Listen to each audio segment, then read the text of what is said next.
Hallelujah. तो आइए आज के वचन में चले, पवित्र शास्त्र बाइबल से आज का संदेश सुने। आज का संदेश है सामर्थी विश्वासी कैसे बने। सामर्थी विश्वासी कैसे बने। वैसा निकालिए पहला कुरिन्थियों की पत्री अध्याय 16 वचन 13 और 14। First Corinthians chapter 16 verse 13 and 14। जागते रहो, विश्वास में स्थिर रहो, पुनरुत्थान करो, पुरुषार्थ करो, बलवंत हो, जो कुछ करते हो प्रेम से करो। हालेलुया। परमेश्वर के नाम की महिमा हो।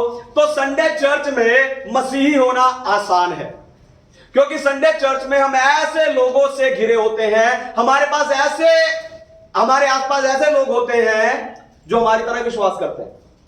हम उनके साथ मिलकर गीत गाते हैं, उनके साथ मिलकर प्रार्थना करते हैं, उनके साथ मिलकर आराधना करते हैं और आने वाले हफ्ते का सामना करने के लिए एक उत्साहित संदेश सुनते हैं। लेकिन जब जिंदगी में मुश्किल आती है उस समय आप चर्च में नहीं होते। हालेलुया। चर्च में आप बैठो, कोई मुश्किल नहीं आएगी, क्योंकि आपके आसपास ऐसे ही लोग हैं, आपको पूरी ताकत पूरी सामर्थ्य मिल रही है। लेकिन जब मुश्किल आपके जीवन में आती है उस समय आपके आसपास ऐसे लोग नहीं होते, आप चर्च नहीं होते। ऐसे समय का, ऐसी परिस्थिति का सामना करने के लिए आपको सामर्थ्य की जरूरत पड़ती है। हालेलुया। तो आज मैं आपको ऐसी 5 बातें बताकर उत्साहित करने जा रहा हूं। अगर आप उन्हें रोज अपने जीवन में धारण करें तो आप हर परिस्थिति का सामना करने के लिए सामर्थी बन जाएंगे। लेकिन उससे पहले मैं चाहता हूं कि दुनिया भर से जितने विश्वासी स्पिरिचुअल पैशन असेंबली यानी आत्मिक उत्साह की सभा के संदेश को सुनते हैं, हम जोरदार तालियों से उनका स्वागत करें।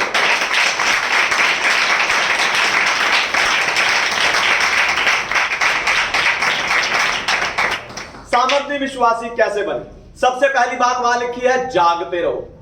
क्या करना है? जागते रहो। तो सामर्थी विश्वासी बनने की सबसे पहली चाबी है जागते रहना। क्योंकि अगर आप जागृत नहीं होंगे तो कोई भी आपको बहका सकता है, आपका फायदा उठा सकता है या आपको धोखा दे सकता है। हालेलुया। आपको बताऊं, शैतान भी यही चाहता है कि आप अपने विश्वास में सोए रहें। हालेलुया। विश्वास करते रहें, धीरे धीरे सोते सोते हालेलुया बोलते रहें। शैतान भी यही चाहता है। आप देखो, जब आप छोटे थे तो आपके माता पिता आपको अक्सर कहते थे कि किसी अजनबी से बात मत करना, किसी से कुछ लेकर मत खाना, जिसको तुम जानते नहीं उसके साथ कहीं मत जाना। ये सब बातें वो आपको इसलिए बताते थे कि आपको शारीरिक रूप से कोई कष्ट ना हो। हालेलुया। लेकिन यहां जागते रहने का अर्थ आपकी आत्मिक भलाई के लिए है। दोबारा सुनिए, यहां पर जागते रहने का अर्थ आपकी आत्मिक भलाई के लिए है, आपके आत्मिक रूप से सामर्थी बनने के लिए है। हालेलुया। जैसे आपने अपनी माता पिता की उन बातों को गंभीरता से लिया और माना, उसी तरह आपको बाइबल की इस बात को भी गंभीरता से लेना चाहिए और जागते रहना चाहिए। हालेलुया। और जागते रहना चाहिए। यीशु ने कई अंधों को आंखें दी। ध्यान से सुनिए, यीशु ने कई अंधों को आंखें दी और यीशु आज आपको आत्मिक आंखें देने जा रहा है ताकि आप जागते रहें। हालेलुया। ताकि आप जागते रहें, क्योंकि जो जागता है वो सामर्थी है। जो सामर्थी है वो हर परिस्थिति का सामना कर सकता है। हालेलुया। तो आपको पता कैसे चलेगा कि आप जाग रहे हो? सुबह उठकर ब्रश करके नहा धो के कपड़े पहनकर हम निकल तो जाते हैं किसी भी काम के लिए, लेकिन हमें कैसे पता चलेगा कि हम आत्मा में जाग रहे हैं? सबसे पहली बात, प्रार्थना से। कैसे पता चलेगा आप जाग रहे हैं? प्रार्थना से। जब आप रोज प्रार्थना करते हैं तब आप दर्शाते हैं कि मैं जाग रहा हूं। हालेलुया। तब पता चलता है कि आप जाग रहे हैं। और प्रार्थना आपको जागृत करके रखती है, प्रार्थना आपको जगा कर रखती है ना। दिन भर में शरीर के काम के पीछे, संसार के काम के पीछे, दुनिया के काम के पीछे, घर परिवार के कामों के पीछे हम क्या कर रहे हैं? अपने शरीर को इतना काम में लगा लेते हैं कि आत्मा सो जाती है। लेकिन जब आप इन सारे कामों के बाद भी प्रार्थना करते हैं तब आपकी आत्मा जागृत होती है। हालेलुया। दूसरी बात है वचन पढ़ने से। आपकी आत्मा कैसे जागृत होगी? वचन पढ़ने से। आपको बताऊं, वचन आपको जगाए रखता है। बाइबल आपको जागृत रखती है। बाइबल आपको ऐसे जानकारियों से भरती है जो आपको जागृत रखती है। तीसरी बात है संगति करना। आप देखो चर्च में स्तुति आराधना का, गीतों का, तालियों का, प्रार्थनाओं का, वचन का इतना शोर होता है। इस शोर में कोई सो सकता है? लेकिन जो नहीं बोले वो हालेलुया। सो सकता है कोई? नहीं। अभी भी कुछ सो रहे। सो सकता है कोई? नहीं। कोई सो नहीं सकता। लेकिन जो विश्वासी चर्च ही नहीं आते, हालेलुया, जो विश्वासी चर्च ही नहीं आते, वो क्या हो रहे हैं? आत्मा में सुस्त हो रहे हैं। हालेलुया। वो आत्मा में सुस्त हो रहे हैं और धीरे धीरे धीरे करके वो क्या हो जाएंगे? विश्वास में सो जाएंगे। हालेलुया। तो आपको सामर्थी बनने के लिए क्या करना है? जागते रहना। दूसरी बात है विश्वास में स्थिर रहो।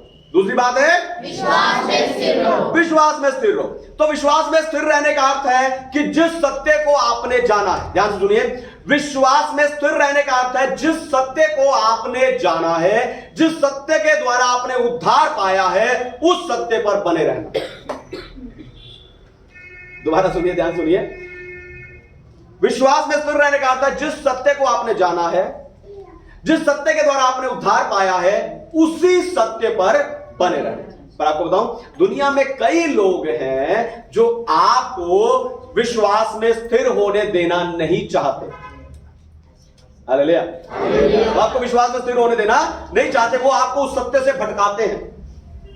वचन की सच्चाई से, सुसमाचार की सच्चाई से, प्रभु यीशु मसीह की सच्चाई से, आत्मिकता, धार्मिकता, पवित्रता की सच्चाई से वो आपको भटकाते हैं। बपतिस्मा की बातों को लेकर, प्रभु भोज की बातों को लेकर, वचन को तोड़ मरोड़ कर वो आपको उस सत्य से भटकाते हैं। और बाइबल ऐसे लोगों को झूठे शिक्षक कहती है। हालेलुया। बाइबल ऐसे लोगों को झूठे शिक्षक कहती है। आपको बताऊं, यह स्थिर शब्द मुझे बहुत पसंद है, क्योंकि यह शब्द मुझे बताता है कि प्रभु यीशु मसीह ही वो चट्टान है जिस पर खड़े रहकर, स्थिरता के साथ, जिस पर खड़े रहकर मैं हर परिस्थिति का सामना कर सकता हूं। Hallelujah, hallelujah. आज इस संदेश के द्वारा मेरी यह इच्छा है कि मुझे सुन रहे आप सबके अंदर भी स्थिर शब्द की यही तस्वीर बन जाए। Hallelujah, hallelujah. आपको बताऊं, मैं और आप इस धरती पर जब तक हैं, ध्यान से सुनिए, मैं और आप इस धरती पर जब तक हैं, हमारा एक ही काम है, स्थिर विश्वास में बने रहना। हालेलुया। क्योंकि ये स्थिर विश्वास ही हमें सामर्थी बनाता है। आमीन। तीसरी बात है पुरुषार्थ करो। सामर्थी बनने के लिए तीसरी बात है पुरुषार्थ करो। पुरुषार्थ करने का सीधा अर्थ है साहसी यानी हिम्मती बनो। पुरुषार्थ करने का अर्थ है साहसी यानी हिम्मती बनो, डरपोक नहीं। हालेलुया। लेकिन कुछ लोग सिखाते हैं कि यहां पुरुषार्थ करने का अर्थ है पुरुषों की तरह काम करो, पर ऐसा नहीं है। फिर स्त्रियां कहां गई? हालेलुया। स्त्रियां कहां गई?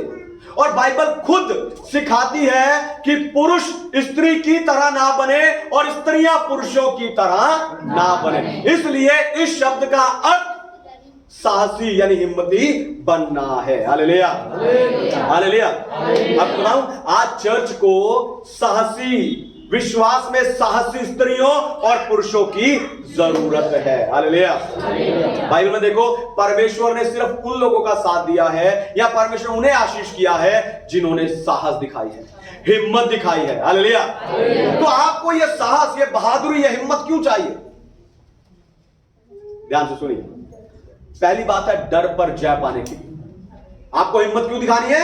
डर पर जय पाने के लिए। आपको बताऊं, प्रकाशित वाक्य की पुस्तक में लिखा है कि डरपोक परमेश्वर के राज्य के अधिकारी नहीं होंगे। सारे डरपोक नरक में होंगे। हालेलुया।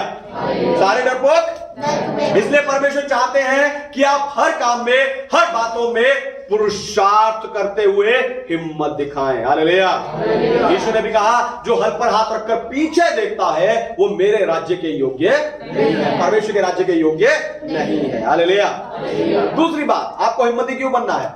आत्मिक युद्ध लड़ने के लिए। हालेलुया। आपको साहसी क्यों बनना है? आत्मिक युद्ध लड़ने के लिए। आपको बताऊं, सिर्फ हिम्मती लोग ही हैं जो युद्ध का सामना करते हैं, जो युद्ध लड़ते हैं और युद्ध को जीतते हैं। दाऊद और गोलियत के युद्ध को याद कीजिए। वहां शाऊल के जितने सैनिक थे, एक भी सैनिक लड़ने के लिए, गोलियत से लड़ने के लिए, उसका सामना करने के लिए तैयार नहीं थे। वो सारे डरे हुए थे। लेकिन दाऊद ने साहस दिखाया, दाऊद आगे आया, दाऊद लड़ा और जीता। हालेलुया। तो अपने सारे आत्मिक युद्ध को लड़ने के लिए और जीतने के लिए आपको पुरुषार्थ करने की जरूरत है। हालेलुया। चौथी बात, बलवंत हो। संत पौलुस कुरिन्थियों की पत्री क्या कहता है? बलवंत हो। अगली बात, चौथी बात है बलवंत हो। बलवंत होने का अर्थ है सामर्थ्य में बढ़ना। बलवंत होने का अर्थ है सामर्थ्य में बढ़ना। अपनी सामर्थ्य में नहीं, पवित्र आत्मा की सामर्थ्य में। हालेलुया। अपनी सामर्थ्य में नहीं, पवित्र परमेश्वर की आत्मा की सामर्थ्य में। क्योंकि हमारे अंदर कई कमियां, कई गलतियां, कई कमजोरियां हैं, लेकिन परमेश्वर में आप सब कुछ कर सकते हैं। हालेलुया।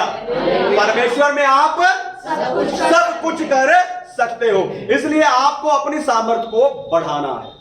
आपको अपनी सामर्थ्य को बढ़ाना है। कैसे? जिम जाकर। हालेलुया। जिम जाकर बढ़ाएंगे, बड़े बड़े थाल खाकर। हालेलुया। आपको अपनी सामर्थ्य को बढ़ाना। सोचकर देखो, पिछले महीने से इस महीने आपकी सामर्थ्य बढ़ी है कि कम हुई है?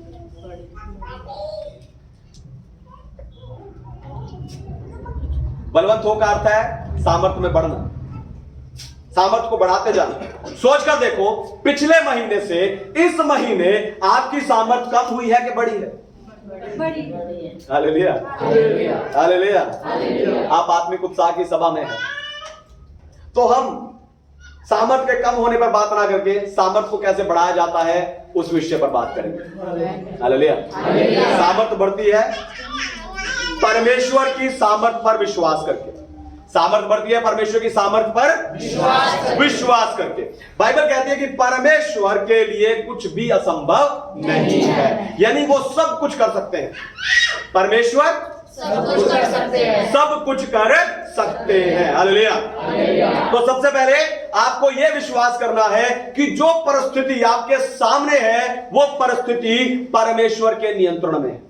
परमेश्वर उस परिस्थिति को हल कर सकते हैं। हालेलुया। हालेलुया।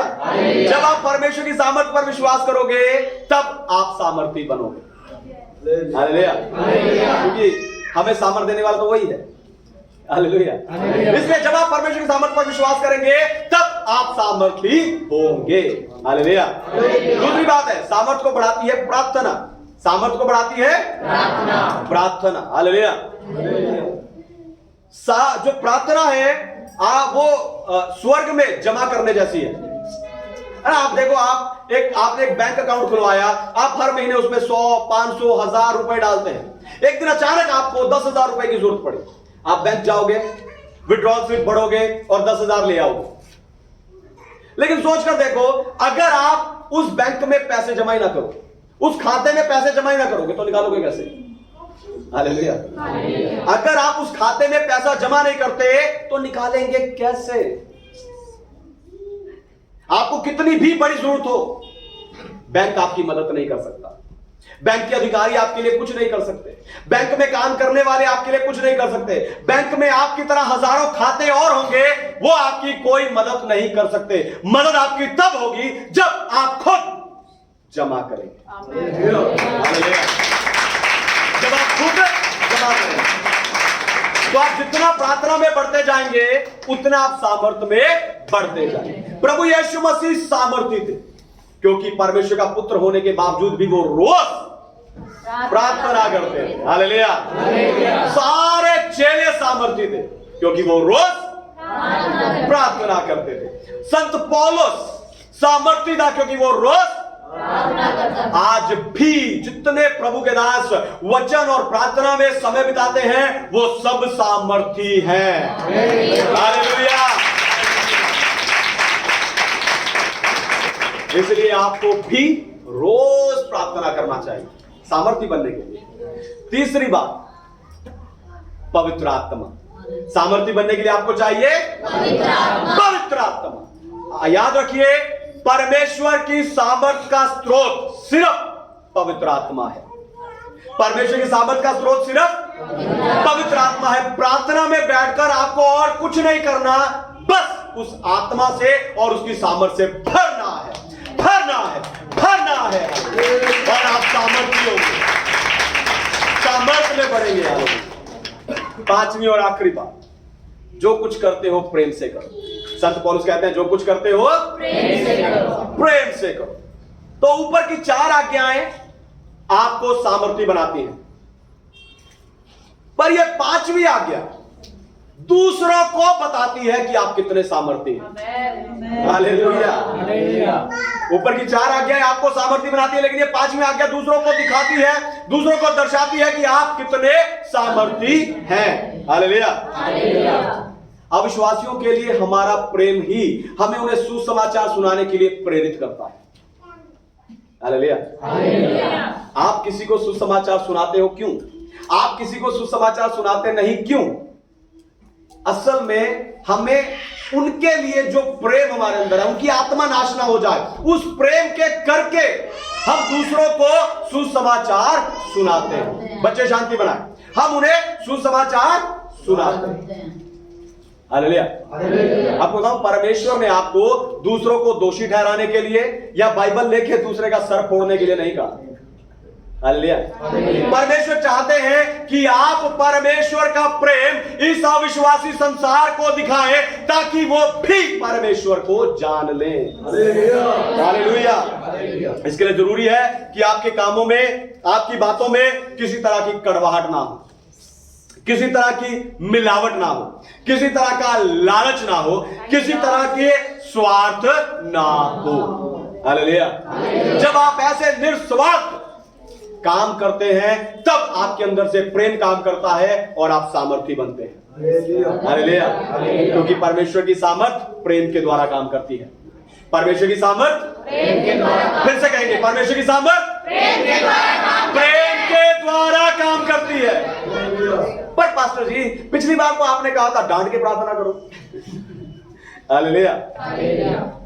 पिछली बार जब प्रार्थना के विषय में सिखाया था तो क्या कहा था? डांट के प्रार्थना करो। ध्यान से सुनिए, डांटना आपको बीमारी को है, पर बीमार को प्रेम करना है। हालेलुया। डांटना बीमारी को है, लेकिन बीमार को प्रेम करना है। जब भी कोई मेरे पास प्रार्थना के लिए आता है, मैं उसके लिए प्रेम से प्रार्थना करता हूं। पता कैसे? जब कोई बुजुर्ग आता है तो मैं अक्सर ऐसे प्रार्थना करता हूं कि परमेश्वर, मैं मेरी मां के लिए प्रार्थना करता, मेरे पिता के लिए प्रार्थना करता, मेरे अंकल, मेरे आंटी के लिए प्रार्थना करता, उस प्रेम भाव से। जब कोई जवान मेरे पास आता है, मैं परमेश्वर कहता हूं, परमेश्वर मेरे भाई के लिए मैं प्रार्थना, मेरी बहन के लिए मैं प्रार्थना करता हूं। जब कोई बच्चा मेरे पास आता है, मैं उसे अपना बच्चा जानकर उसके लिए प्रार्थना करता हूं। आपको बताऊं, ऐसे प्रेम भाव से निकली प्रार्थना काम करती ही करती है। हालेलुया। हालेलुया। हालेलुया। कैंसर जाएगा विश्वास की प्रार्थना से, शुगर बीपी जाएगा प्रेम की प्रार्थना से, कैंसर जाएगा प्रेम की प्रार्थना से, दुष्ट आत्मा जाएगी प्रेम की प्रार्थना से, गरीबी जाए